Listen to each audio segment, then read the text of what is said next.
Sujet du bac, pris à la volée. Doit-on tout faire pour être heureux? Sujet de L. Alors évidemment, doit-on, on est dans le registre moral.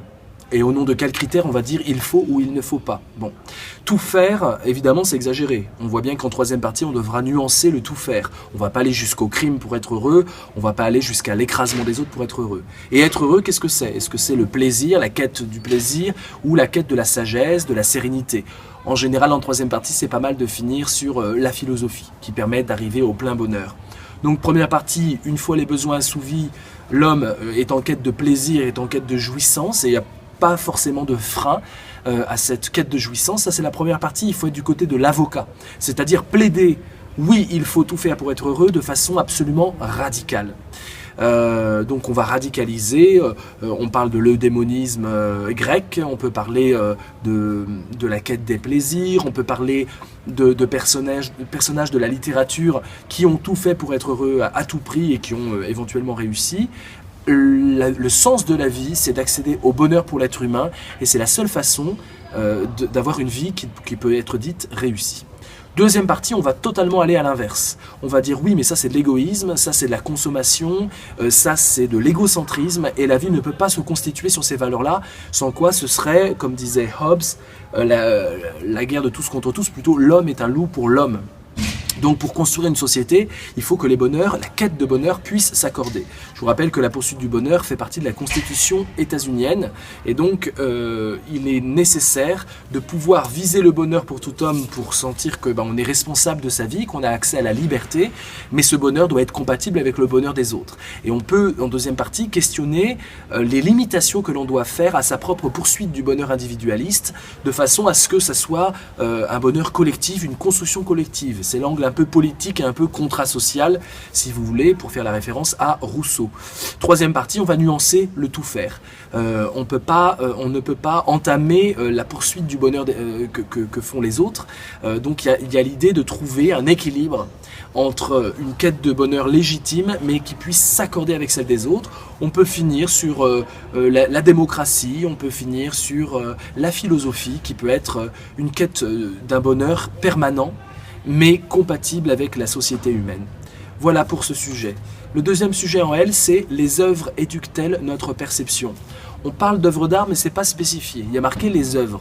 Donc il va falloir réfléchir sur cette notion d'œuvre et essayer de trouver tous les sens du mot œuvre. Les œuvres éduquent-elles notre perception? On est plus dans des œuvres qui sont visuelles. Je pense à la peinture, je pense éventuellement au cinéma.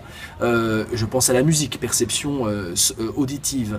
Mais les œuvres, c'est pas simplement ça. Il y a aussi des œuvres qui n'ont pas directement accès au monde de la perception. Les œuvres littéraires, par exemple, théâtrales, c'est pas tellement notre perception, ou alors il y a un jeu de mots avec perception, disons c'est un euphémisme, perception au sens de perception de connaissance, d'apprentissage. Mais on voit déjà que là on est restreint au champ plutôt visuel, donc c'est une réflexion où vous devez citer des artistes, Léonard de Vinci, Picasso et Guernica. Je pense à des choses les plus connues que vous pouvez avoir comme ça spontanément invoquées. Les œuvres éduquent notre perception. Première partie, on dit oui. On pense spontanément que les œuvres sont là pour nous livrer un message, mais que ce message a besoin d'un décryptage, et du coup notre perception est alliée à l'intelligence pour pouvoir décrypter ce monde. Éduquer la perception, c'est l'idée d'avoir simplement la perception sensible, mais adossée à une réflexion. Je perçois et donc je réfléchis sur ce que je perçois. Et les œuvres nous invitent à réfléchir sur cette matière première ressentie. Donc spontanément, oui, les œuvres éduquent notre perception. Plus on va dans les musées, on contemple des œuvres, plus notre regard s'affine, notre compréhension du monde s'affine, et même notre compréhension politique des choses. L'artiste permet d'exprimer la sauvagerie humaine lorsque, au contraire, elle prend des atours de normalité ou de justice. Et un artiste montre qu'il y a du scandale derrière ce qu'on appelle la normalité, derrière ce qu'on appelle la justice. Il y a des choses qui crient, il y a des souffrances. Donc l'artiste est un décrypteur des propagandes en cours. Je pense aux artistes dans les régimes totalitaires, aux artistes qui essayent de porter la voix de la critique dans un monde aseptisé. Donc oui. Deuxième partie, on dira non. Les œuvres n'éduquent pas notre perception, au contraire, elles l'encombrent.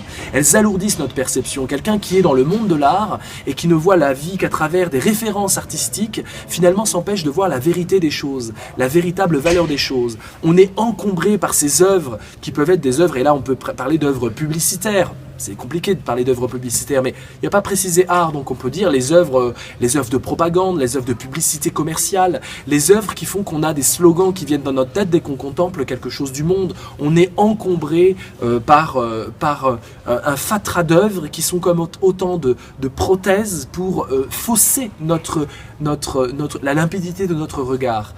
On peut même faire des références à Husserl, si vous avez vu ça en classe, sur l'idée que simplement la connaissance encombre notre appréhension des phénomènes.